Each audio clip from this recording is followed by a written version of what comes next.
Morpheus references the Alice in Wonderland story specifically because that's about a character who has their whole reality questioned. We know that the term wake up is very appropriate, but Neo doesn't yet. However, Neo did mention earlier how he feels like he's still dreaming, because Neo is sleeping in the real world inside his pod.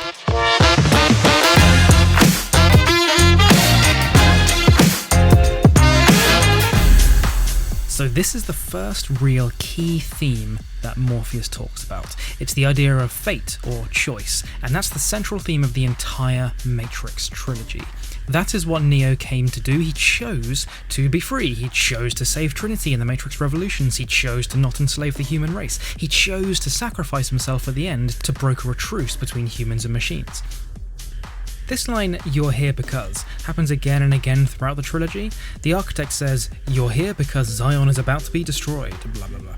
And Smith says, "We're here because we're not free. There's no escaping reason, no denying purpose, blah blah." Quite a cool line here, splinter in your mind. Literally, there is a metal rod inside Neo's brain right now. The Matrix is everywhere. There is no more simple way to describe the Matrix at that moment. Literally that. Everything to Neo is the Matrix. There's another point here that can only be realised once you've watched The Matrix Reloaded. So Morpheus here is saying to Neo, "Oh, there's been a world pulled over your eyes to blind you from the truth." Now Morpheus thinks he knows the truth, but in reality, he has had a lie pulled over his eyes to blind him from the truth as well. Morpheus doesn't know that Zion has been destroyed 5 times before, and there were 5 previous ones, just like Neo. So Morpheus is just as much of a sheep as he thinks Neo is right now. Morpheus talking about smell and taste and touch here is quite interesting because Smith says that it's the smell and taste that he hates specifically about the Matrix. It harks back to the conversation that Mouse had about tasty wheat and how it can taste different for a machine versus tasting for a human. Here is the central moment of the whole scene, the iconic pills.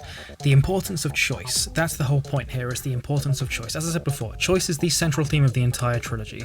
It's parallel to the Architect, with the doors that Neo must choose between, the left door and the right door. It's the exact same thing here. Both humans and machines realise that choice is so central to their success in the war. Throughout the entire trilogy, and games as well, and all the comics and stuff, we see more and more evidence that Morpheus is basically a religious zealot. He's the kind of blind faith guy who just follows his deity, denying all logic, desperately clinging on to his truth. As we find out, he doesn't actually offer the truth here. He says, "All I'm offering is the truth." Not really. What he's offering is his version of the truth, because we find out that he's wrong. This is exactly what a zealot would do. They'd offer their version of the truth. Now, we initially think that Morpheus is talking about them as a group fighting against the machines. No, when he says time is always against us, he's talking about the amount of time that they've given themselves after Neo ate the red pill versus when he's about to wake up from the pod. When Morpheus says location, he means Neo's location in the real world, i.e., the exact red pod that Neo's real-life body is sitting in.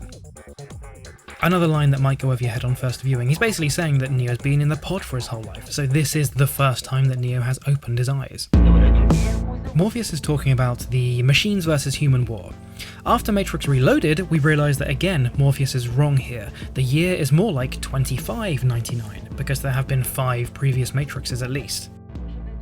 The best way to think about this is like video games, okay? So in a lot of online multiplayer video games, there's usually a loading area where players can stand around and change their appearance and weapons. Here, Morpheus is eager to prove to Neo that living the truth of the real world is more important than silly things like taste and smell. It's feeding back to his zealot mentality, in that it doesn't matter how much you enjoy things as long as you have the truth and love of a deity, which is kind of Morpheus's flaw in his whole character.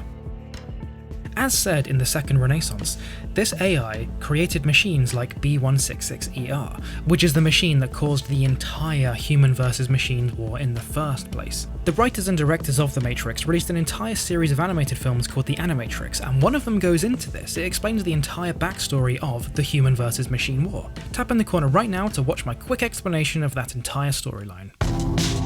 Basically, the whole point in The Matrix is so that machines can use human bodies for electricity. That's it. Everything else is a sideline. Everything else, the fake reality thing, that's just to keep human minds ticking over so they can keep producing body heat for the machines. This focus on obviousness is again reminiscent of his zealot mentality. A zealot will oversimplify things.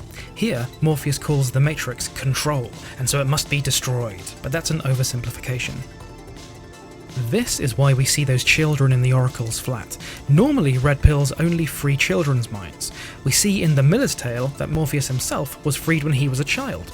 Tap in the corner right now to see my explanation of the Matrix comics and why you should read them.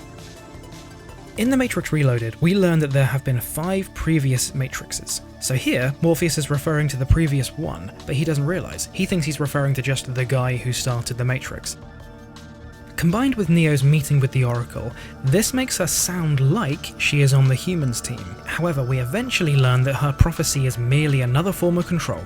She is a program, ultimately, and she helped design the Matrix. So she is not simply an ally. She created the prophecy to prompt Morpheus to find the next one to start the cycle again, and again, and again. Here we're gradually understanding more about how the Matrix works. See, it's more than simply a fake world. It's a fake world that has been designed by someone, which means that the designer can create any kind of weird physical rules they want. Here, he means that simply being aware of how fake the Matrix is makes things like muscles irrelevant. Morpheus here means that any human still plugged in can be a potential agent. Here he's referring to people like Cypher, people who will literally fight to plug themselves back in. We see so much more of this in The Matrix Online with the Cypherites. Tap in the corner right now to see my explanation of the Cypherites and everything else in The Matrix Online that you should care about.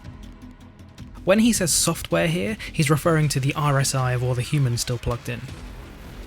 This is a basic description of what agents are. They are designed to simply block people from waking up, so they are guarding all the doors. Everything else they do, like shooting and chasing people, that is just blocking people from waking up, really.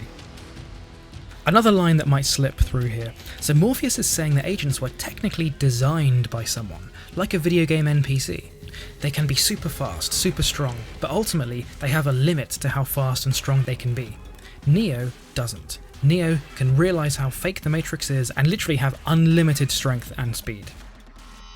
This is very vague, but what Morpheus means here is that when Neo has truly accepted the fakeness of the Matrix, he will gain the ability to simply stop bullets because the bullets don't actually exist. This is similar to the "there is no spoon" line. It's saying that he doesn't even need to dodge bullets, he just needs to realise that they're not even there in the first place. Thank you for watching that, everybody. If it was a help to you and you really liked learning about the Matrix lore, then please subscribe to Jam Punch and I'll be releasing a brand new Matrix Explained video every single week. My name is George, this is Jam Punch, and I'll see you next time.